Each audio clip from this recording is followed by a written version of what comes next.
Prenons quelques exemples concrets. Le premier qui me vient, c'est l'exemple d'une jeune fille atteinte de différents troubles cognitifs, dont un important qui est la dyspraxie. Et elle a un rêve, c'est de devenir auxiliaire de l'enfance. Alors, dans ces différents stages qu'on a pu faciliter pour elle, nous avons pris le temps de l'accompagner en entretien et de faire part des besoins spécifiques, des mesures qui devraient être prises.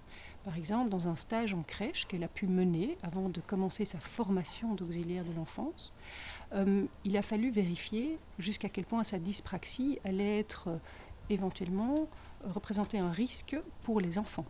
Et donc, on a convenu dès le départ qu'elle n'allait pas changer les enfants qui sont mis à hauteur et qui sont donc dans une situation un peu risquée.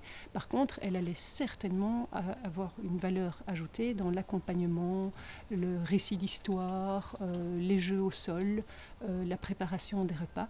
Et donc, tout ce qui était considéré comme trop risqué ne lui était pas confié. Donc, il y avait une réorganisation dans l'équipe qui s'est faite en très bonne intelligence pour qu'elle puisse quand même découvrir ce métier et ensuite décider de se lancer pour avoir la qualification professionnelle et accéder au métier. Nous gérons 2 restaurants, celui de la Bourse et celui de la Rue Neuve. Et j'ai, par exemple, dans un des restaurants, j'ai 2 personnes autistes. Donc là, c'est surtout la détermination des tâches pour lesquelles nous nous sommes adaptés. Et après, l'encadrement, bien entendu, un encadrement spécifique, plus présent que pour un employé normal. Enfin, normal, on se comprend, un employé habituel. C'est plutôt de ce côté-là qu'on doit le faire, et puis en étant toujours très attentif aux réactions des personnes. On a accueilli au service lingerie, donc un service où il y a des couturières, on a accueilli un monsieur sourd et muet pendant 2 ans qui était couturier. Il était d'ailleurs le seul homme parmi toutes les couturières. Ça s'est super bien passé.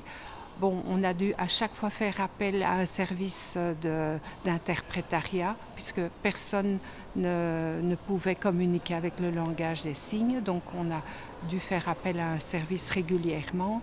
Je repense à un jeune homme autiste qui a fait une remise à niveau chez nous, ici à Bruxelles Formation Tremplin, et qui après passé en formation qualifiante dans notre centre Bruxelles Formation Logistique à Forêt, et qui est devenu aide-magasinier.